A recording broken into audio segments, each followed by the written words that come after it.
now we're going to demonstrate how to hold a baby that is intubated on conventional ventilator. It's very similar to what we did with all the things for our oscillator, so we still are going to need a minimum of 3 people this time. You want to make sure that your RT is available, and you will want 2 other nurses available to help guide wires, ET tube, all of that stuff. Still make sure we've checked our ET tube, we have intubation supplies, we've checked our emergency equipment. We've checked in with mom, she's gone to the bathroom, she's eaten, she's pumped, and we are still going to use our chlorhexidine policy for cleansing skin prior to getting skin to skin.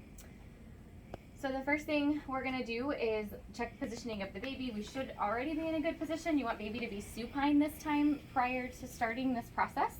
And then the biggest difference between holding on a conventional vent versus the oscillator is that mom is actually going to be the one who comes in to pick up the baby. So we are going to instruct mom to come and stand right at the foot of the bed. And then we're going to slide baby down as close to the foot of the bed as we can get them safely. And then you might want to raise or lower the bed depending on how tall mom is, just to make it a little bit easier for her to get down over the top of the baby. And then you're going to instruct mom to kind of lean over into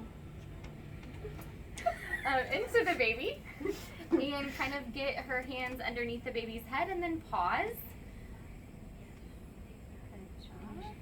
That way we're not bringing the baby to her, but she's bringing herself down to the baby. And what this does is it just decreases that extra stimulation for baby as we're changing positions. And so we just want to make sure she knows to move really slowly.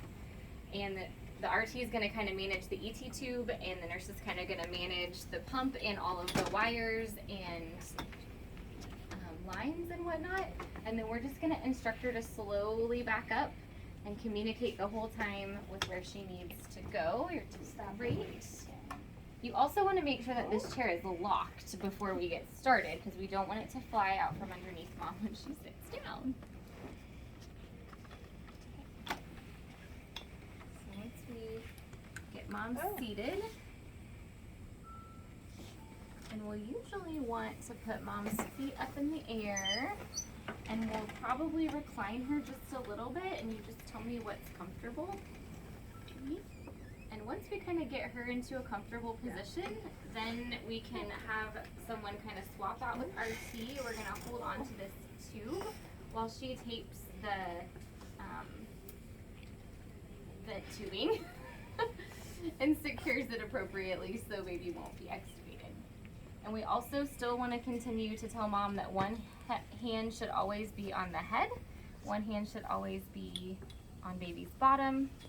And once that ET tube is secure, then we can slowly take the snuggle up off.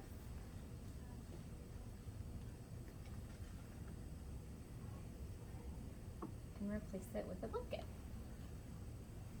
And you'll notice we still have a pillow under mom's arm here. We've got a pillow under mom's arm over there. And we do still want to make sure that she has her call button where she can reach it. I can't see my baby. We have mirrors available that we can use to help mom see her baby. What we don't want is to instruct mom to use her cell phone to take selfies and watch Netflix while she's holding her baby. Oh, thank you. Look at that. Look at that. So sweet. So sweet. There you go. Oh, I'm losing my hat. Oh, I'll help you. Thank you.